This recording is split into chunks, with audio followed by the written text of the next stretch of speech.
reversed.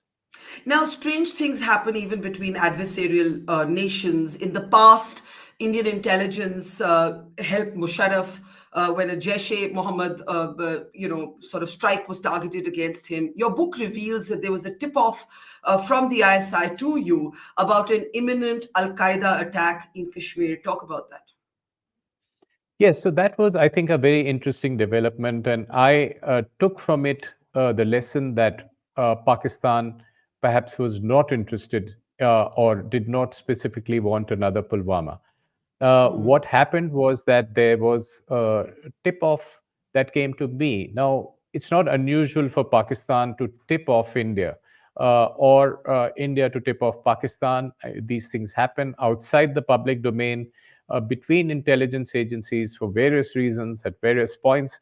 But to escalate it to the political level of the Indian High Commissioner and to say, yes, we've sent it through our normal channels, but we also want you to know, was to flag it politically and make a point that there's some things changing and we don't have the appetite for another Pulwama. So if something like this happens, please don't blame us.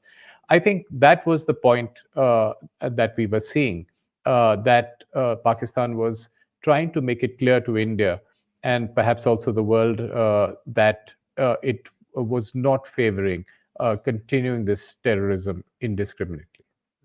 Finally, I mean, I could talk to you for hours about India, Pakistan, but I know you're a much wanted man today in terms of interviews. So finally, let's talk about your expulsion, the present. So we have Pakistan attempting this rethink post Balakot, post Pulwama.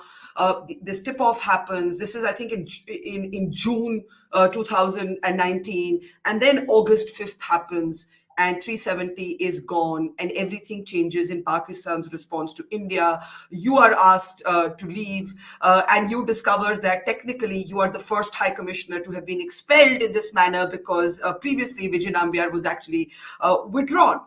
Now what happens? Now we are in a situation where Imran Khan is out, Shah Mahmood Qureshi is out, Nawaz Sharif is in. He's making a lot of peace noises. However, as you write towards the end of your book, there is a diminishing sort of interest in Pakistan. In fact, I think you quote Shiv Shankar Menon to say it's Pakistan's secular slide into irrelevance. This is now a one-issue relationship, and that is of security from an Indian perspective. You also quote Steve Cohen, who spoke about how India and Pakistan may be shooting for a century.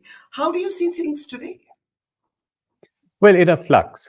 I think the fact that Pakistan is going through a poly crisis at this point, with the underlying economic crisis, the sins of the past coming home to roost altogether, makes it a very difficult challenge, because Pakistan is now going through internal turmoil, and from a policy point of view for India, there is very little coherence in what is happening in Pakistan.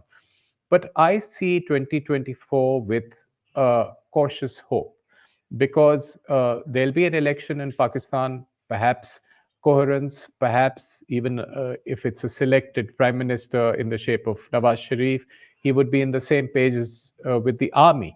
And a new government in India, new governments coming in is always a time for fresh thinking and looking at issues anew. And I think there is some possibility of some rapprochement during this period. Also, we've gone 5 years without a major terrorist attack in February, and that it's also counts. So, if I was guiding Pakistan, I would ask them to try to become a normal country, to eschew terrorism, to get the economy out of its get the army out of its economy, try to normalize, and for its own benefit. And within that, it would also benefit with a good relationship that it could establish with its neighbors, and particularly India and Afghanistan. But sorry, just to squeeze in a follow up to that, Nawaz Sharif is currently in step with the army, but the last couple of times he's tried to build relations with India or tried to assert his authority over the Pakistan army chief. He's been shown the prison door, literally, or the exile gate. What makes you think that something might be different this time around? And what gives you that cautious hope?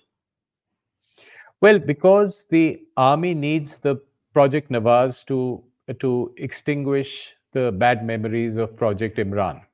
Imran is still a force within, even from prison, writing pieces for The Economist. And also, I think to be credible, they would need to be supporting Nawaz and letting that continue. Now, there may be a contract with Nawaz that this time he will take the army on board, but you and I know that Nawaz develops a mid-term itch each time where he suddenly realizes that he's not running the country. So, if in a scenario that he is in charge, will he want to live to fight another day? Yeah. He says he'll probably want to live to fight another day.